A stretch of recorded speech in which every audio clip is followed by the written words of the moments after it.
FCSA and the UN for inviting me here today and putting this all together for us.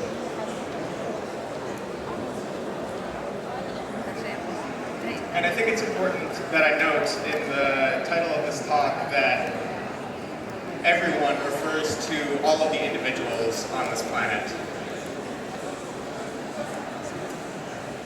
It's my intention that this talk is a rational proposal for how we can use modern technology combined with artificial intelligence that we have today to produce a future that can provide a sustainable and high quality of living for everyone. And I'll start by saying something that is more relevant to this goal than it may at first sound. And that's that going to the dentist, it sucks. And I'm sorry, there's not much of a better way to say that. It's an unpleasant experience, it's expensive, it's often not an option for many of us in the world. It's one of the least accessible forms of healthcare. But thankfully, there's an AI for that. Meet Athena, the world's first cavity detection toothbrush. This is something that exists today, and that we have quite literally the ability to put artificial intelligence directly into the hands of consumers. Now, this is something that's really important, even though it may not seem so at first, to achieving this goal of a sustainable future for everyone. Partly because our oral health is directly tied to the overall health of our immune system.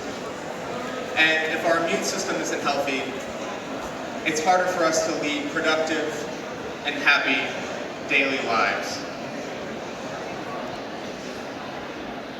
You might be asking yourself, if something as simple as a toothbrush can be imbued with artificial intelligence in such a meaningful way, why don't we have more AI for individuals?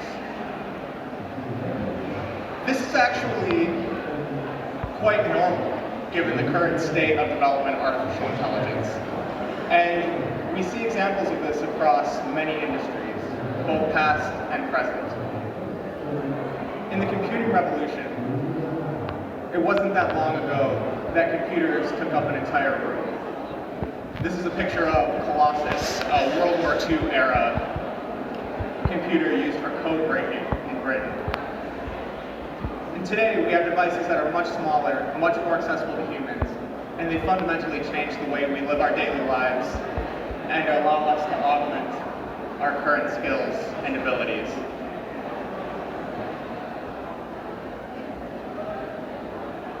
This is a common path that we see across industries, and we've been seeing this in artificial intelligence today and over the last century. Often things start with academic research, sometimes government-funded research.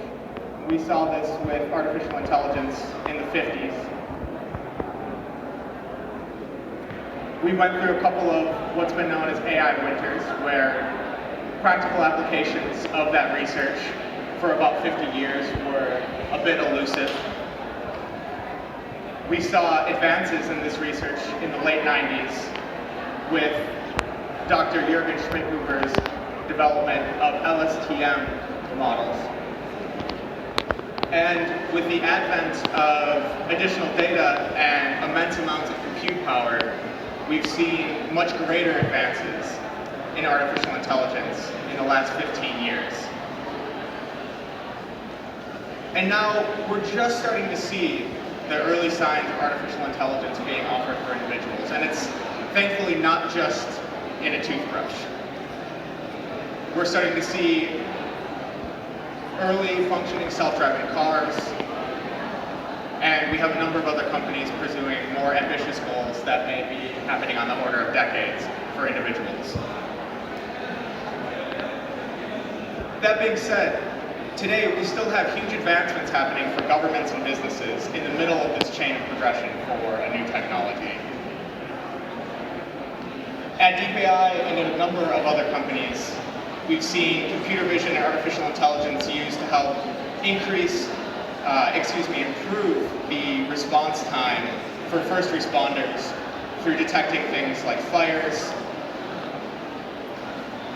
and detecting other anomalies that would normally take the human eye to pick up on. We're also seeing a number of other advances being used to monitor traffic, improve congestion in cities, and increase our government abilities to create wonderful environments for all of us to function and work and live within.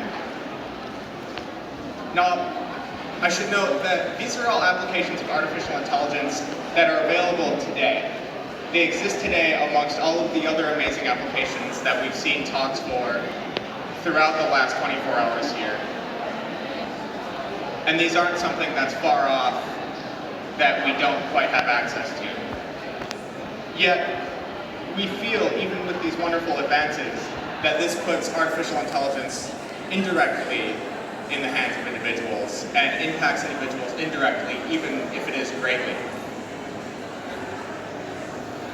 So, what about a future built with artificial intelligence for individuals?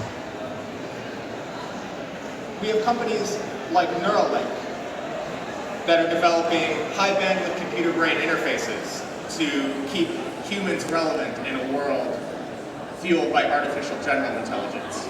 That is, artificial intelligence that we perceive as intelligent as humans. And while these advances are incredibly important and maybe a bit more on the scale of the midterm to long term, they don't quite put artificial intelligence in the hands of individuals today. So we have to ask ourselves, what else can we do to help achieve the UN Sustainable Development Goals using artificial intelligence? And how else can we put AI directly into the hands of individuals so people like you and I can benefit from these in our daily lives? I think there are a couple of important metrics that we can hit on, and it requires rethinking the way we function and integrate with something very basic and that impacts our daily lives. And it's our residential structure. It's our homes. Because of the way our homes are developed, they require a lot of work for upkeep. They require a lot of maintenance during floods. They require an immense amount of human capital to both maintain and repair, not just in day-to-day life, but in the event of natural disasters. Because of the way our homes are developed, we use immense amounts of water that, with modern technology, we don't otherwise need to consume. And because of the way our homes are developed, we produce an amount of waste and an amount of carbon that we otherwise would not need to if we could rethink the way we build modern residential structures. This may sound like quite a large feat, but in reality, because of advances in 3D printing, material science, and artificial intelligence, we have the ability to produce a home that recycles 98% of water on site and makes it potable again. We have the ability to build structures that are resilient, that don't fall down in floods and in large enough storms that we have started to see an increase in, a statistically relevant increase in the last decade. And it's difficult to take these technologies and retrofit existing homes. It's expensive. We have to convince people to change their behaviors.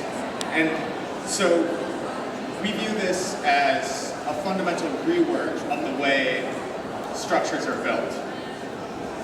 I think it's also important to note that our homes are one of the only products that we tolerate certain user experiences from.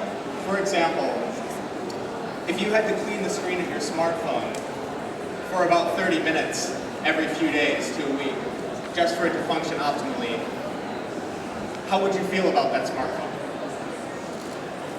These are things that we have come to accept with the way our homes are developed and the way that our spaces are developed.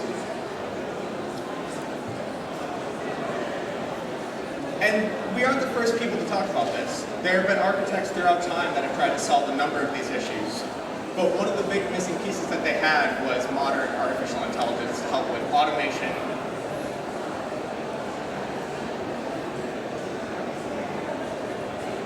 and taking away the human time that's consumed with the way we integrate with our residential structures. This is something that is very primal for us too. It allows us to maintain a life of joy and happiness and explore our humanity and feel more connected to the natural world from which we came from. Not only through preserving it, but through returning some of our time back to us throughout the day. So, the late Buckminster Fuller published in 1983 that he felt we had the technology then to build a sustainable, high quality of living for everybody on the planet. And we believe that to be more true now than ever. He called that a focus on livingry as opposed to weaponry. And we believe this to be very much so true today. With that, I'll give you a quick example of how we view a future built with artificial intelligence for everyone.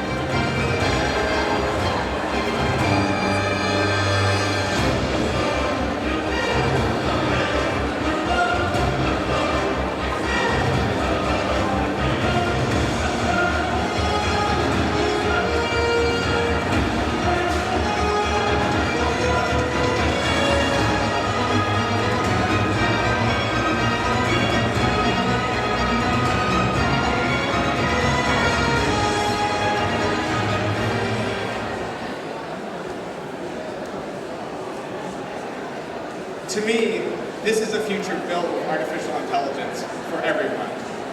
And this is a future that I cannot wait to see. Thank you.